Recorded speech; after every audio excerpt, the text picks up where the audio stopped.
তখনও বেশ ভালোভাবেই ম্যাচে ছিল পাকিস্তান। উইকেটে এসেছেন প্রথম ইনিংসের সেঞ্চুরিয়ান সাউদ শাকিল, যার ব্যাটে ভর দিয়ে পাকিস্তান স্বপ্ন দেখছে বাংলাদেশের প্রথম জয়টা কেড়ে নেওয়ার। তবে সাকিব আল হাসান সেটা হতে দেননি। নিজের আর্ম ডেলিভারির ভেলকির ফাঁদে ফেলে লিটনকে দিয়ে স্টাম্পিং করিয়েছেন, শাকিলকে ফিরিয়েছেন খালি হাতে। এরপর বাংলাদেশের সামনে সবচেয়ে বড় বাধা ওপেনার আব্দুল্লাহ শফিক। চতুর্থ দিন থেকেই দাঁড়িয়েছিলেন পোক্ত হয়ে, তবে তারও টিকিট কেটে দিয়েছেন আল হাসান। টাইগারদের ম্যাচ জয়ের পেছনে সবচেয়ে গুরুত্বপূর্ণ 2টি উইকেট বললেও ভুল হবে না সাকিবের এই 2 উইকেটকে। চলমান খারাপ সময়ে ক্রিকেটের বাইরেও যেমন আলোচিত ও সমালোচিত সাকিব, ঠিক ততটাই প্রাসঙ্গিক সাকিব ছিলেন পিন্ডির 22 গজে। পাকিস্তানের বিপক্ষে রূপকথার জয়ে হয়ে আছেন আনসাং এক হিরো হিসাবে। তবে এরপরেও অলরাউন্ডারকে ঘিরে থামছে না মাঠের বাইরের আলোচনা সমালোচনা। ছাত্র জনতার আন্দোলনে গুলিবিদ্ধ হওয়া গার্মেন্টস কর্মী রুবেল হত্যার আসামি করা হয়েছে সাবেক সরকারের এমপি টাইগার এই অলরাউন্ডারকে।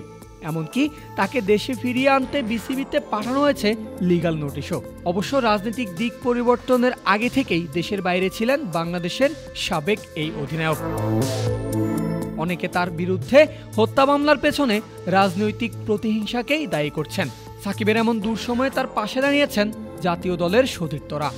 Redmi 13 স্টাইল বানায় দুনিয়া কাঁপায়।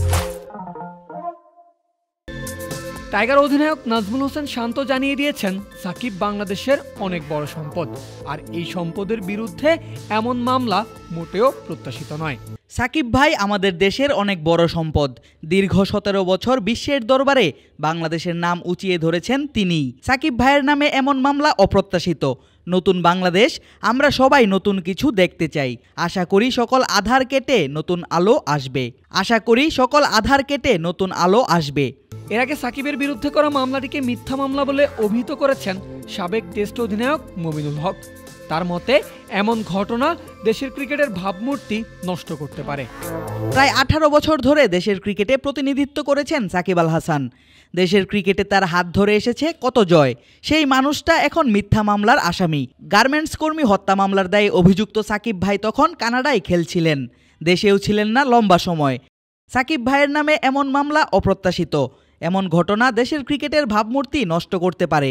যে ছাত্র জনতার রক্তে নতুন বাংলাদেশ দেখলাম, সেই বাংলাদেশে প্রশ্নবিদ্ধ মামলা করে হয়রানি অপ্রত্যাশিত। আমরা চাই নতুন বাংলাদেশে সবাই ন্যায় বিচার পাবে। ক্রিকেটার সাকিব আল হাসানের প্রতি সবসময়ই সমর্থন ছিল। সংকট কাটিয়ে নিশ্চয়ই ভক্তদের ভালোবাসায় আগের মতোই সিক্ত হবে সাকিব ভাই।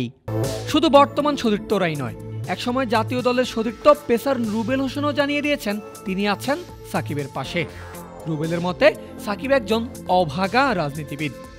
বাংলাদেশের রাজনীতিতে সবচাইতে অভাগা একজন রাজনীতিবিদ, যার 6-7 মাস রাজনীতির কেরিয়ারে 5 মাসের মতোই ছিলেন দেশের বাইরে। আপনি সংসদ সদস্য হয়ে কিছু পাওয়ার চেয়ে হারিয়েছেন অনেক কিছু। বাংলাদেশের সমস্ত ক্রিকেটার আপনার পাশে আছে, সাকিব ক্রিকেটে এই সুন্দর রাজনীতিতে নয়। এছাড়াও শরীফুল সাব্বিররাও শ্রদ্ধা ভালোবাসা জানিয়েছেন সাকিবের প্রতি। ছাত্র জনতার বিক্ষোভে গার্মেন্টস কর্মী রুবেল হত্যার নির্দেশদাতা হিসাবে ক্রিকেটার সাকিব আল হাসানের বিরুদ্ধে গত 22 আগস্ট আদাবর থানায় একটি হত্যা মামলা দায়ের করা হয়। সাকিবকে করা হয়েছে মামলার 28 নম্বর এজাহার নামীয় আসামি। টাইগার অলরাউন্ডার ছাড়াও এই মামলার আসামি করা হয়েছে সাবেক প্রধানমন্ত্রী শেখ হাসিনা, ওবায়দুল কাদের সহ আরও 156 জনকে। পারভেজ আল হাসান, ক্রিক ফ্রেন্জি।